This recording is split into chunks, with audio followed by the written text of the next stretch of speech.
On est différent peut-être, alors on a changé.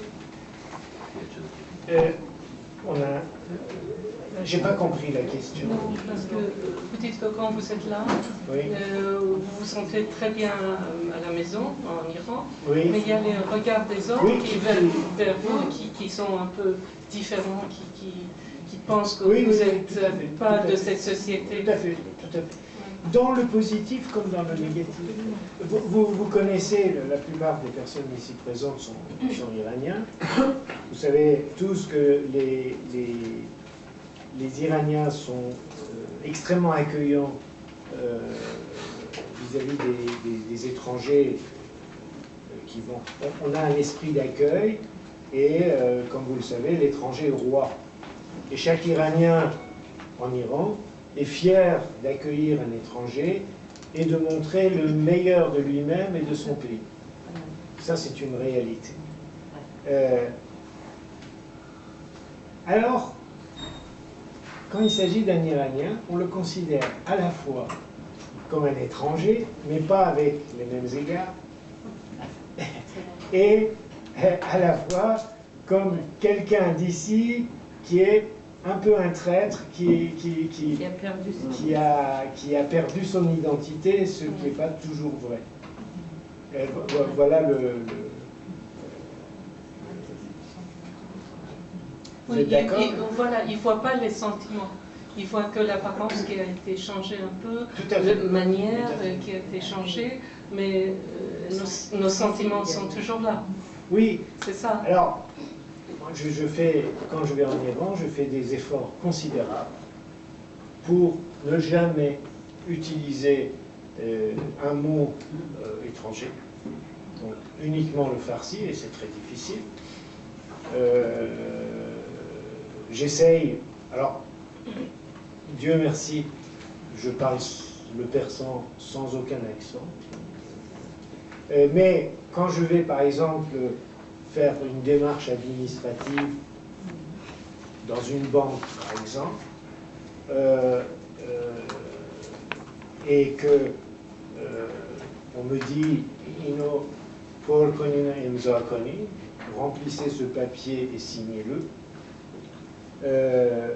Alors là, je suis obligé de dire remplissez-le vous, je le signerai moi. Voilà. Et là, la situation change.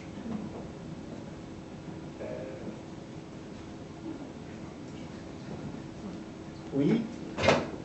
Oui, Colette. Ne pensez-vous pas que l'Iran a changé? Non, non, pas du tout.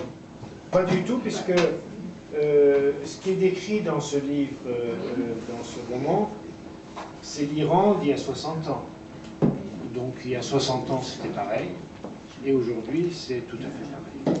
Je pense que c'est un esprit, je ne sais pas pourquoi.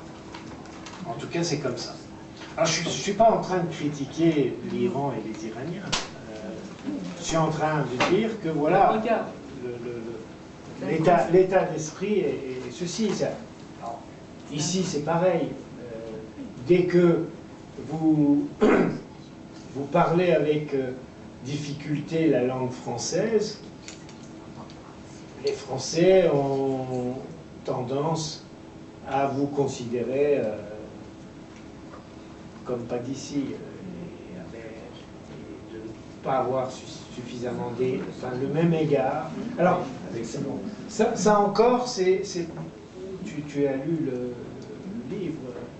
Ça encore, c'est développé dans ce roman, notamment quand il va renouveler sa carte de séjour à la préfecture. Je suppose que beaucoup d'entre vous ont l'habitude d'aller à la préfecture. Eh bien, quand vous trouvez devant le guichetier ou la guichetière, la guichetière n'a pas du tout la même attitude avec vous, selon que vous vous exprimez en français ou vous ne vous exprimez pas en français. L'attitude change. C'était vrai il y a 60 ans, c'est toujours vrai, je crois.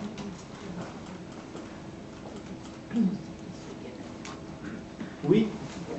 Je ne suis pas tout à fait d'accord. Allons-y. Moi, je ne suis pas iranienne, je Oui. suis libanaise d'origine et j'habite en France. Il est question du Liban aussi. Alors, je n'ai pas lu le livre encore. Les Libanais sont adorables. J'adore les Libanais et j'adore le Liban. C'est gentil, merci. Mais je ne suis pas tout à fait d'accord parce que je trouve que quand on... Moi, j'habite en France maintenant depuis 34 ans. Oui. Et je trouve qu'on change, nous, ici. Et quand on rentre au pays, le pays aussi a changé. Oui. Il a évolué d'une certaine façon qui n'est pas la nôtre. Oui. Et il y a quand même un décalage. On peut aimer les odeurs, on retrouve beaucoup de choses Bien sûr. dans notre enfance, de notre jeunesse. Oui. Mais l'état d'esprit n'est pas le même. C'est pas pareil. Nous-mêmes, pour nous réadapter aux gens, moi je ne dis pas que je me sens étrangère au Liban, pas du tout. Je vais 2 fois par an au Liban, je ne me sens pas étrangère, mais je trouve que j'ai évolué différemment.